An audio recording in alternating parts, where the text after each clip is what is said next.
Maqaan koo Balaayinee Suyyuub jedhama. Aanaan isaa Jibaat, gandi ammoo Gaamoo Jibaat jedhama. Itti fufaa. Akkasii jalqaba yeroo ol seenu qarshii fidi naan jedhe. Ani qarshii hin qabu, homaa hin qabu jedheen qarshii 10,000 kanan korma gurguradhe qaban ture isan kenneef lubbuu koof jedhee na dhiisu jedhee achii booda kilaashii fidi naan jedhe. Maaloo ani qotee bulaadha abbaa ijoollee ja'aati. Homaa hin qabu kunoo kanuman qaba maaramii jedheen kakadhe. Yeroo kana maaramiin maal naan jedhee dumuca qawweettiin na tumate. Qolee koo kana yeroo na rukutan dumucni qawwee ni cabe. Yeroo kana dudda qottoodhaan na rukute. Harkattan du'e. Yeroon harkatti du'u naanna'ee boroo ilaaliyaas deebi'e. Anis lubbuu horadhee jedheen ka'e. Yeroon ka'u billawa kootiin na gorra'ani.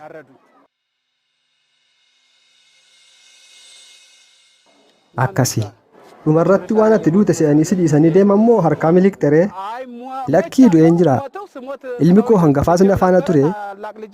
Isas qolee isaa kana dumuca qawweetiin waan rukutaniif innis du'ee jira.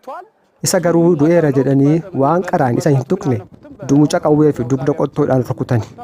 Innis ni fayye, anis nan fayye. Kunoo lubbuun koo ammaaf jira.